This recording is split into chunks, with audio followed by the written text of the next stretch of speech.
So aku baru balik daripada Japan dan inilah kasut-kasut customer order. Dan let's see kasut untuk di-review pada hari ini ialah Adidas Predator Pro HGAG. Predator Pro FT HGAG. This is second grade sebab Pro is second grade, first is elite. Bawah dia dia lagi club kot. So inilah kasutnya. Bukan club, bawah dia elite bawah tu baru club. Inilah kasutnya. Dia ada lidah. Orang suka sangat lidah kan? Jangan risau. Yang ni memang ada lidah di sini dan dia ada stripe skin. Memang getah yang sama macam elite tu. Memang ada dekat sini. Jangan risau.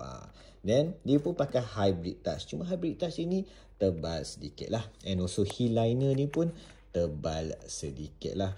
Dia punya lidah dia pun a bit tebal sikit dekat sini. But still, daripada jauh, macam elite grade. And then another thing ialah tapak dia. Tapak dia ni ialah tapak HGAG. Also, boleh dipakai untuk multi-ground. Nampak tu tulis ni? Multi-ground. Nampak tu? Multi-ground. Korang boleh pakai ni dekat atas rumput tiruan. Rumput asli pun boleh. Nampak tu? Start dia tak tajam. Start dia memang bulat-bulat. Sangat-sangat sesuai. Bukanlah bulat. Tapi dia tak ada edge yang tajam-tajam lah. Sangat sesuai kalau korang nak pakai atas rumput tiruan. Lagi-lagi rumput tiruan sekarang ni kan dah banyak. So mengurangkan risiko korang injet. Lagi-lagi ACL tu. Jangan kena kan. Okay. So Pro memang tak dapat bag.